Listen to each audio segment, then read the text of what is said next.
খবর 24 সাথে আপনাকে স্বাগত।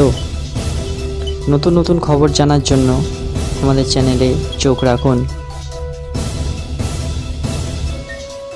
নমস্কার দর্শক বন্ধুরা, খবর 24 সাথে আপনাকে স্বাগত। তীব্র দাবদাহে পুড়ছে গোটা বাংলা। গরমের হাত থেকে রেহাই পেতে এখন অনেকেই ছুটছেন দীঘা। পুরিয়া সেই দীঘাতে এসেই মর্মান্তিক পরিণতি। বীরভূমের যুগলের আর ঘরে ফেরা হলো না প্রেমিকের। সূত্রের খবর, বীরভূমের ময়ূরগঞ্জ থানার মন্ডলপুর এলাকা থেকে শুক্রবার এক তরুণীকে নিয়ে দীঘায় আসেন অরিন্দম নামে এক যুবক।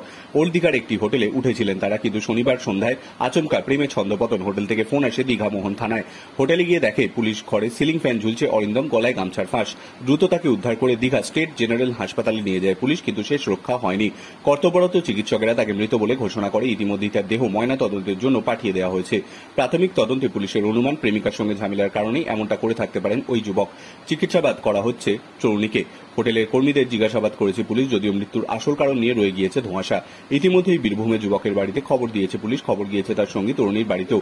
এদিন এই ঘটনা চাউর হতেই স্বভাবতই চাঞ্চল্য ছড়িয়ে যায়। দীঘায় শোরগোল পড়ে যায় ঘুরতে আসা পর্যটকদের মধ্যে। প্রসঙ্গত, সাম্প্রতিককালে দীঘায় একাধিক অপরাধের ঘটনা সামনে এসেছে। আত্মহত্যার ঘটনাও নতুন নয়। এরই মধ্যে আবার এই খবর ফের শুরু হয়েছে নতুন চর্চা। ব্যুরো রিপোর্ট, খবর 24/7।